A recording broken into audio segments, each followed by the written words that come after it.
here we are in what we now call the Great Chamber, because that is what it almost certainly was, a reception room upstairs, but not a bedroom as such. No. According to the pundit on English country houses, early English country houses, the principal reception room was on the first floor and was called the Great Chamber. Marc Giroir is the person you need to read, and he will tell you a great deal about country houses you've never heard before. And this is certainly the Great Chamber, the principal reception room. And this is the Tudor fireplace, which has got these lovely spandrels, as in the other rooms below. I mean, what's interesting about this whole collection of architectural detail is that the fireplace is definitely Robert Morgan, and incidentally it was covered in paint, and we had it done by a far too energetic young man who covered the whole house in a fine layer of butter-coloured dust. Yeah, I remember. And then the frieze above has Robert Morgan's coat of arms, Loyalty Saprovera, which I won't translate because I know you can.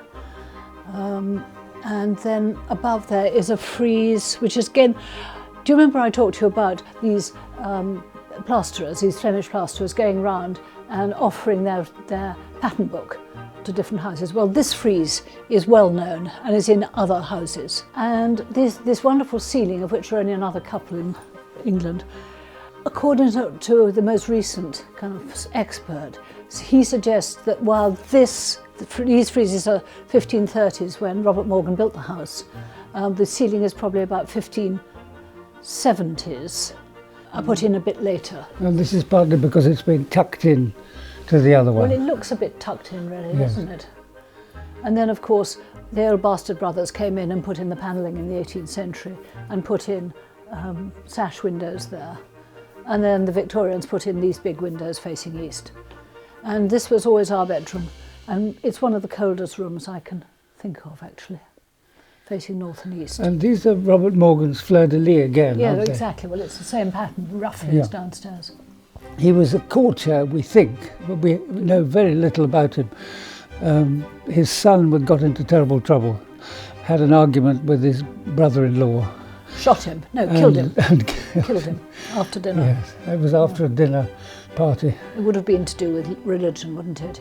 Because the Morgans were Roman Catholics, and probably the brother-in-law had become a Protestant, and so there would have been these terrible arguments about religion, which were going on all over the country. And the Morgans also had a reputation for leaving their hat on in the presence of the king. And this was, they said, because of diverse infirmities in the head. So they had cold heads and hot tempers. Yes. So, should we talk about those paintings? Yes, why don't you? Because yes. These are the only extant paintings of Hinchingbrook from the mid-18th century. So this is the time when the 4th Earl of Sandwich was growing up as a boy. And we call these the 12 Apostles. 1, 2, 3, 4, 5 in that circle. And this was the main house, which had been a Benedictine priory, dissolved by Thomas Cromwell and Henry VIII, and given to a later part of the Cromwell family. And it gives me pleasure to look at it every time. My father insisted that we all went and saved money and lived in that wing before we had to leave altogether. I used to enjoy walking around in the very early morning, but that was the end of an era. But I don't really miss it.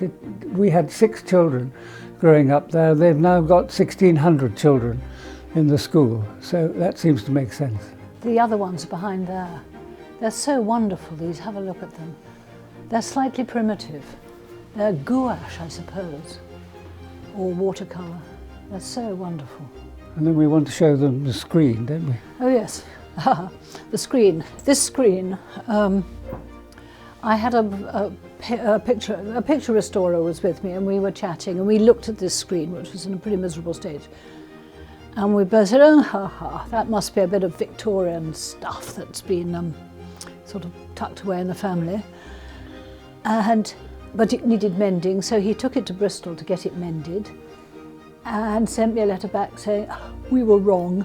It was done by, it was created, tooled by the most famous leather tooler in Amsterdam in the middle of the 17th century. And it was dated to 1660, which was the very year of King Charles II's accession. It may easily have come back with the first, so with King Charles. Commissioned at that and time. There is a signature on it under each of the pictures of Neptune, but we haven't found it. I haven't found them for many years. I mean, I have found them in the past. And now, of course, it's going to need mending again, which is, yes, you'll keep asking me about, do these country houses ever need things mending in them? The answer is yes, everything needs mending, most of the time. Yeah. And then this is wonderful piece of French furniture here. It's called a bureau plat. It's one of your favourite pieces. It is actually almost my favourite piece of furniture in the house. Great big piece of Louis XV, Louis XV. Lovely drawers, lovely, beautiful drawers, and a beautiful surface. Very fine piece of furniture.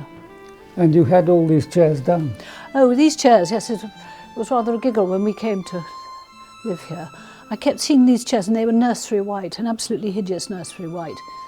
And I kept looking at them thinking, those chairs are quite distinguished, you know, really. I'm sure they shouldn't be nursery white. And then I thought about it a bit more and I got them looked at by somebody. And of course they should have been ebonized and gilded, so we asked somebody locally to ebonize and gild them, and there are 8 of them, and they're very pretty chairs. And they're very pleased to be back as they should be, rather than painted high-gloss nursery white. A good example of how the Montagues actually failed to recognise what they possessed. Without no family waited for someone to come along. Families don't, you know, they can't. And you've got 2 more over there. Yeah, big families like yours can't do it, they've got so much stuff. Well, that's splendid. Well, we've probably covered everything. So shall we go on? We've got to go to the West Room, haven't we? Yes, absolutely. Shall we go straight on? Please help support this important part of England's heritage by becoming a patron at patreon.com/Mapperton Live.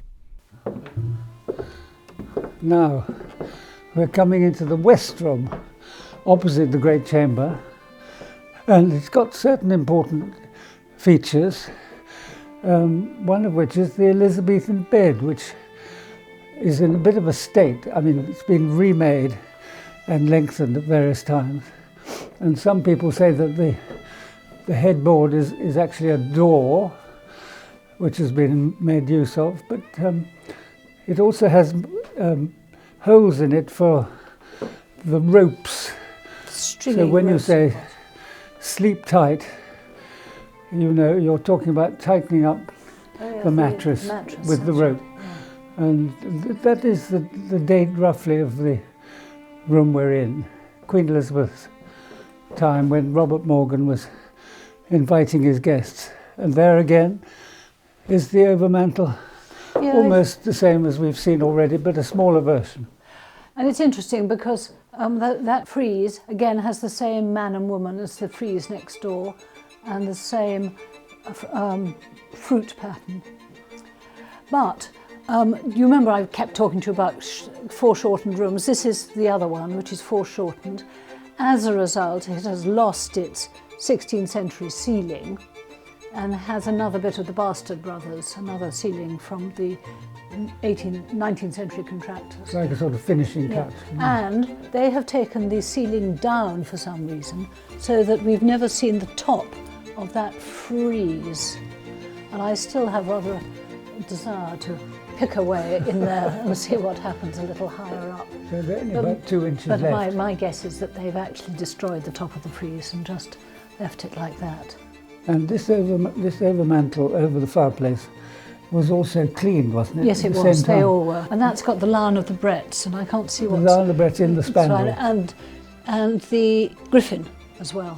Lion and Griffin of the Bretts. But these stone fireplaces are magnificent examples of Ham Hill stone being used as sculpture as well as building material. And then we have on the left and right these 2 splendid tapestries in pretty good condition, made in Brussels or possibly Oudenarde around 1700. And of course they're always looking to the glorious English countryside using patterns which probably didn't come from Belgium but came from England in the first place through engravings. And the furniture in here, there are four bits that are interesting. I mean, this bed is fine, and it's whatever date John has said. I thought you disagreed. I do, but it's his bed, so he can have it. But the best thing about this bed is that it was lengthened, and it's got an extra 9 inches, so sleeping in it is tolerable. I have a 4-poster bed, which my father refused to allow me to lengthen. As a result, it's a miserable thing to sleep in. Have people grown longer? Of course they have. Oh, since the 17th century or 16th century, they have. They're taller. This chaise longue is supposed to be late 17th century. Very handsome. And this one, and this chaise longue is called a brise. Duchesse brisée. A Duchesse brisée, that's right. Daybed. A duchess who's cut in half, as it were. But the fabric is gone, but it's a most beautiful, elegant piece. It's cut velvet, silk cut velvet. And I did once think that we might perhaps get some made. So I sent off a bit to a specialist firm in Northampton. And even 30 years ago, nearly 30 years ago, it was going to be £600 a yard. And so I stopped completely. But it's absolutely beautiful and very comfortable to lie on. And it's rather nice to lie on it next to these 2 pieces of French furniture, these 2 commodes, which are probably Louis XV, but maybe a bit earlier. And they're very generous, their proportions are very generous and warm. I don't know if they're actually a pair, but they're pretty well a pair. So handsome. And so good for keeping clothes and stuff in. And then we have a chest of Meissen china collected by my father. I think he was building on something, but he was certainly responsible for much of it. And he, as a member of Parliament, he was very close to the German MPs after the war. So he would have gone to East Germany. In fact, I went with him on one occasion, but I didn't go to the Meissen factory. Meissen and Dresden are roughly the same thing. They're very handsome with these wonderful birds, some of them absolutely beautifully painted.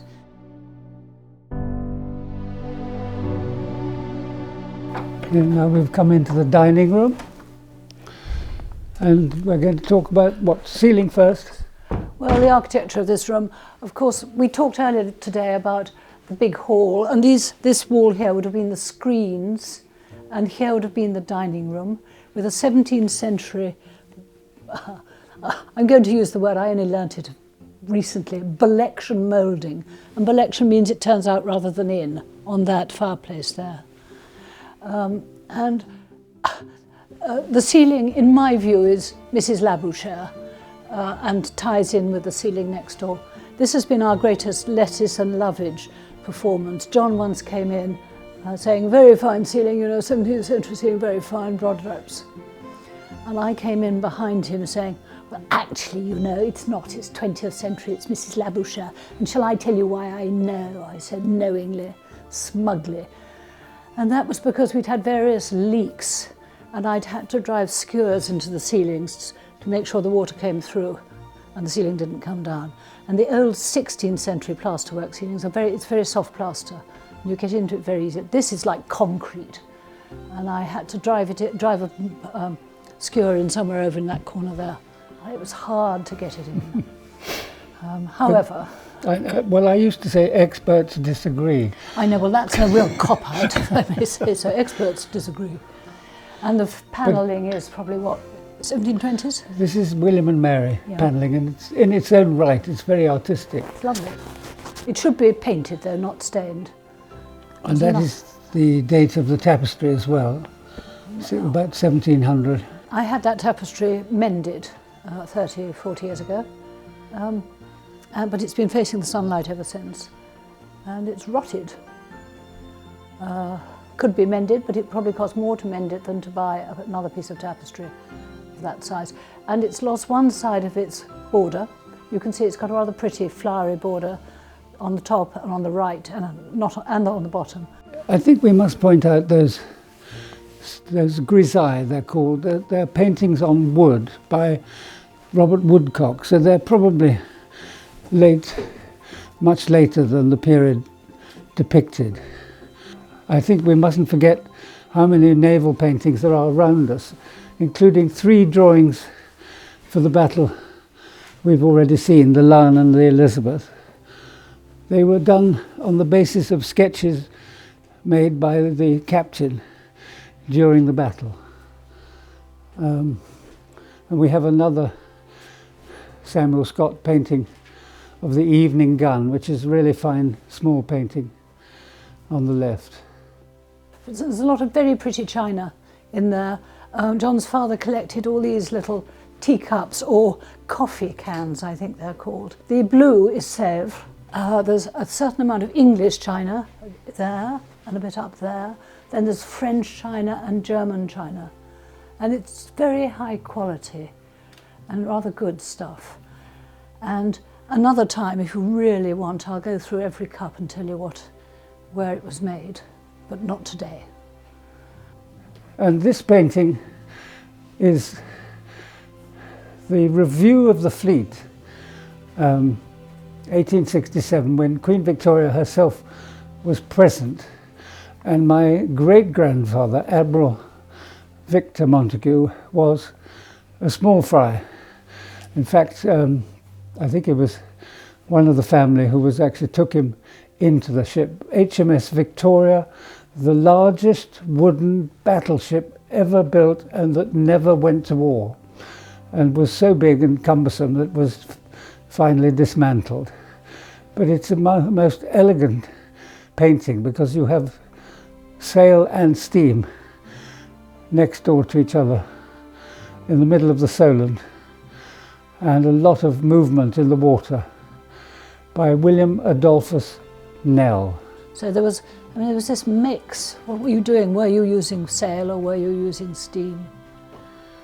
It looks to me as if it was... Sorry, Johnny. Sorry, we have a portrait of Admiral Victor as a midshipman, and he went and served in China, got all sorts of medals in Crimea, and then a bust was done of him, which we still have here. And below the painting there is actually a shipyard at Portsmouth. Dockyard models. A dockyard model which shows the various stages of construction. And it dates, of course, back to the 18th century in the 4th Earl's time, and is part of what is a royal collection originally, and is now in the National Maritime Museum. I forgot, of course. I wanted to mention these chairs. There are 7 of them, believe it or not. They're George II, and the International Furniture Society goes kind of weak at the knees when it sees them, because they're so big and generous in their seats and generous in their backs, and nobody has ever seen them before. Why there are 7, I really don't know, unless the rest got woodworm at Hinchinbrook and the Montagu family, in their inimitable wisdom, actually burnt the rest. Or now we could, if we really, really wanted, to get repros made in Indonesia from Indonesian hardwoods, but somehow that just doesn't seem worth it. But they are wonderful, lovely chairs. Actually, I never sit at this end of the table, I sit at the other end, so that I'm nearer to the food. But this is very comfortable. In fact, I might just stay sitting here for a bit. If you would like early access to Mapperton Live, please become a patron at patreon.com/Mapperton Live.